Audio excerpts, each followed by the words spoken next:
Dans cette entreprise basée à Waterloo, la majorité du chiffre d'affaires est réalisé à l'exportation. DSEC conçoit et construit des usines pour le secteur alimentaire, notamment dans le sucre et l'huile.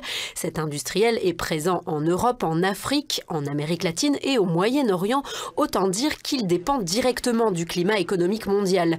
Et vu le contexte actuel, DSEC a dû trouver de nouveaux marchés tout en diversifiant ses produits pour s'en sortir. La grande exportation est aujourd'hui confrontée à un certain nombre de difficultés, essentiellement par le ralentissement des ressources que génère l'industrie du pétrole et l'industrie minière. Et pour DSEC, la stratégie a été de trouver une diversification dans ces lignes de produits et notamment nous avons rajouté la chimie du végétal et la chimie des engrais à notre portefeuille d'affaires pour trouver de nouveaux débouchés.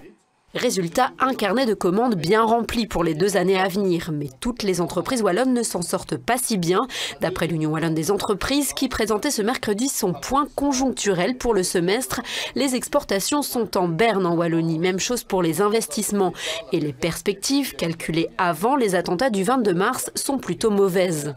Elles ne sont pas moins bonnes qu'attendues, on ne s'attendait pas à mieux, mais on ne parvient pas à décoller et à avoir une croissance suffisamment importante, aux alentours de 2 et 2,5%, qui permettrait de créer beaucoup plus d'emplois et de réduire le chômage. Comme explication, il y a d'abord donc le contexte international. DSEC souffre des prix bas du pétrole, d'autres sont touchés par le ralentissement chinois. Il y a aussi le manque de confiance des entrepreneurs et des consommateurs, et puis enfin les restes de la crise. On voit quand même que dans nos entreprises, il reste des séquelles des 2 dernières récessions, les taux d'amont remplis.